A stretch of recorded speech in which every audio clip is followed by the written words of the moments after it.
This is a CBS News special report. I'm Jerica Duncan. We're coming on the air with significant new information on the urgent and around-the-clock search for that missing submersible vessel in the Atlantic. I want to go straight to the news conference right now so we can get the latest information. Everyone. Thank you for joining us today and over the past few days. This afternoon, Rear Admiral John Mauger will be providing an update on the most recent findings from ROV operations in search of the Titan submersible. He will provide a brief statement and provide the opportunity for questions after. Please limit your questions to one per outlet.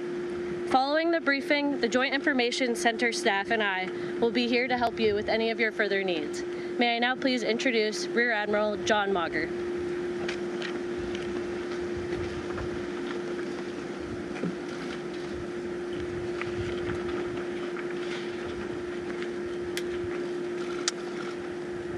This morning, an ROV, or remote operated vehicle, from the vessel Horizon Arctic discovered the tail cone of the Titan submersible approximately 1,600 feet from the bow of the Taitanic on the seafloor. The ROV subsequently found additional debris. In consultation with experts from within the Unified Command, the debris is consistent with the catastrophic loss of the pressure chamber. Upon this determination, we immediately notified the families. On behalf of the United States Coast Guard and the entire Unified Command, I offer my deepest condolences to the families.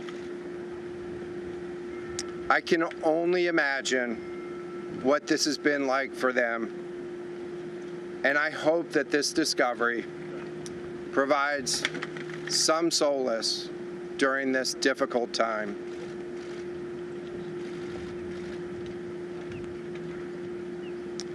Additionally, we've been in close contact with the British and French consuls general to ensure that they are fully apprised and that their concerns are being addressed. The outpouring of support in this highly complex search operation has been robust and immensely appreciated. We are grateful for the rapid mobilization of experts on the undersea search and rescue, and we thank all of the agencies and personnel for their role in the response. We're also incredibly grateful for the full spectrum of international assistance that's been provided. The ROVs will remain on scene and continue to gather information. Again, our most heartfelt condolences go out to the loved ones of the crew. We'll now take questions. Rear Admiral, can you talk about the delay in reporting the vessel missing and what impact that had on the search?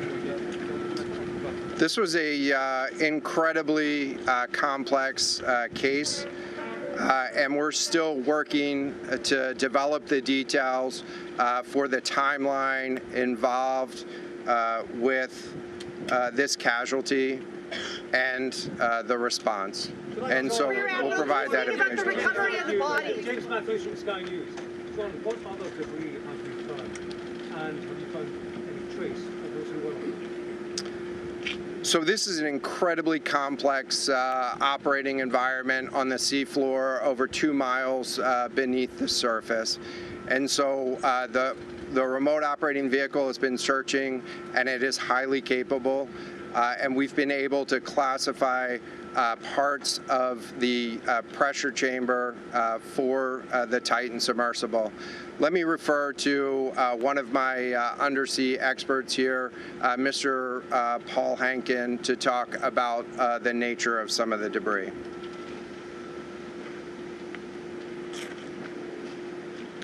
Thank you, Admiral.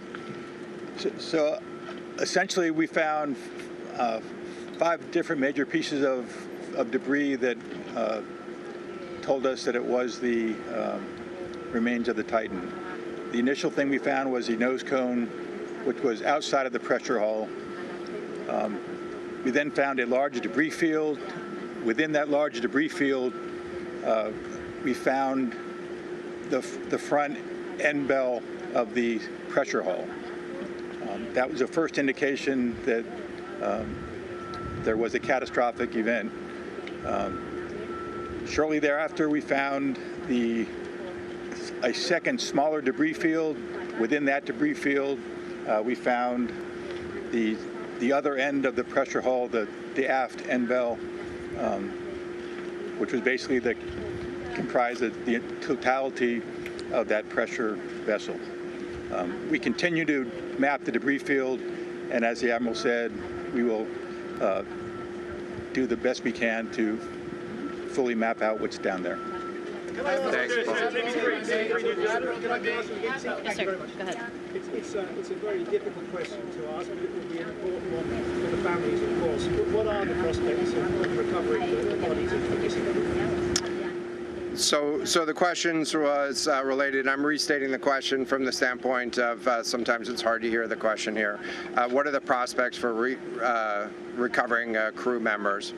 And so this is a incredibly unforgiving environment down there on the seafloor, and the debris is consistent with a catastrophic implosion of the vessel. And so we'll continue to work and continue to search the area down there, but I don't have an answer for prospects at this time. Admiral, it's Tom Costello of NBC News. Is there any suggestion? Sorry, any suggestion at all that the sub itself collided with the wreckage of Titanic, or that instead it might have imploded above the wreckage and then rained down nearby? So the question was, is there any question as to whether or not the sub collided with the Titanic or whether it imploded above and debris field created from that?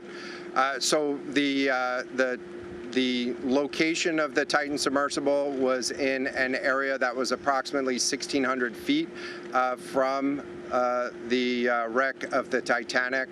I have an expert here that is familiar with that area and can talk about the debris field and what the debris field indicates in terms of where the casualty may have occurred. Rear Admiral, really quickly, can you tell me when that massive fleet will be called back? The expert voice is coming up to answer the question. Thank you, Admiral. So the question is, where does the wreck lie in relation to the Titanic?